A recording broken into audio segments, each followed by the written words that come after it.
Hey, Conspiracy Kyle here. Welcome back to Star Wars Novel Quotes, where we go through, you guessed it, Star Wars novel quotes. On this episode, we'll get into, them going into Mos Eisley. So, right after Luke's aunt and uncle are killed, he shoots a determined look at Obi-Wan saying, "I'm ready for anything." And then Kenobi thought, "I wonder if you comprehend what that might entail." And he probably didn't. Because the next sentence goes on, the next piece of the story goes on to state, as they're stopped by stormtroopers going into Mos Eisley, and this is going through Luke's head here. Luke, surely the man sensed his terror and nervousness by now. His resolution of not long before to be ready to take on anything had already disintegrated under the unwinking stare of the professional soldier. He knew what would happen if they got a look at his formal ID with the location of his homestead and the names of his nearest relatives on it. Something seemed to be buzzing inside his head, and he felt like he was going to faint. So you can see he's already, not really understanding what is really involved with everything they're doing here. And now Obi-Wan goes on to talk to Luke about how they got out of that situation with the stormtroopers when Obi-Wan was able to use the Jedi mind trick. Quote, "I still can't understand how we got past those troops. I thought we were as good as dead. The Force is in the mind, Luke, and can sometimes be used to influence others. It's a powerful ally, but as you come to know the Force, you will discover that it can also be a danger."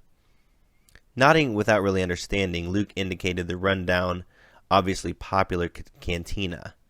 "Do you really think we can find a pilot here capable of taking us all the way to Alderaan?"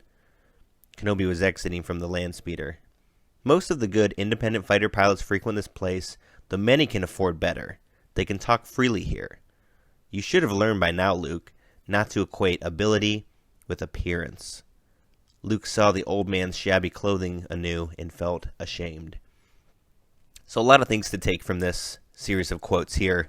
Going back to the Jedi mind trick, it's kind of interesting, and I've talked about this on prior podcasts, how it's really an ability only used by the Jedi. It's kind of a force manipulation to get people to bend to your will. But like Obi-Wan says, it can also be a danger. So that's interesting. And then also, the whole don't judge a book by its cover thing. Look at Obi-Wan. He's in these dirty desert robes. He's a wise old mentor that knows everything about the galaxy, but you wouldn't tell by looking at him. Same with who they're about to find in here. Han Solo, he's a smuggler. You find him in this, seedy bar, but he's one of the most integral characters to the whole saga. And now here's where we get into one of very, very interesting quotes here of what happened in the cantina whenever Luke got into the altercation with the guy at the bar and Obi-Wan sliced the dude's arm off. There's actually a lot more involved with that in the original story, so let's go through this. So get ready for this. It gets a little crazy here. So this is at the tail end after they're picking a fight with Luke, and then Obi-Wan comes over to kind of try to ease everybody's mind. He says, quote, "This little one isn't worth the trouble," a calm voice said. Luke looked up startled. He hadn't heard Kenobi come up alongside him. "Come, let me buy you all something." By way of reply, the bulky monster chittered hideously and swung out a massive limb. It caught an unprepared Luke across the temple and sent him spinning across the room, crashing through tables and shattering a large jug filled with foul-smelling liquid.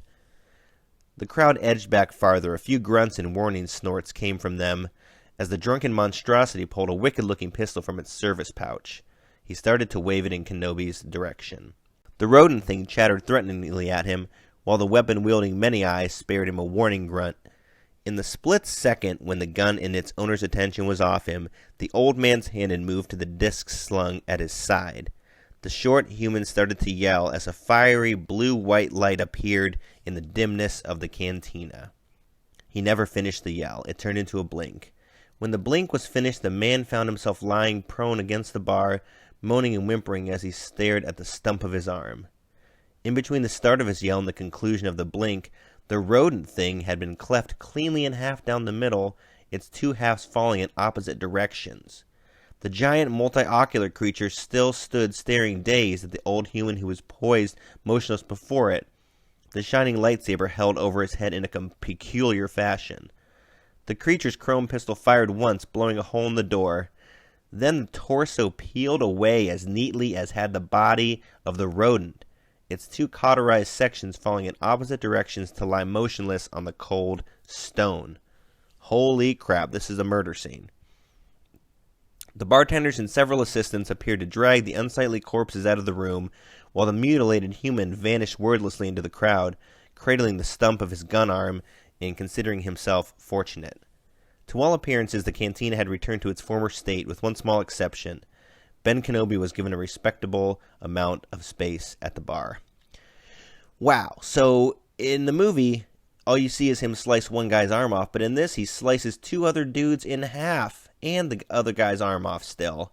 And then the bartender and people are just dragging the corpses out of here. I mean, this does not sound like a Star Wars movie to me, but I would love to see if they actually shot that stuff, because that's pretty fascinating. So if anybody out there wants to make that, that would be awesome.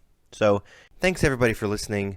On the next episode, episode 4, kind of ironic because this is Star Wars episode 4, but on episode 4 of Novel Quotes, we'll go through the events after the cantina, including going to the Death Star and the Death Star attack at the end of the movie. So thank you everybody for tuning in. May the Force be with you.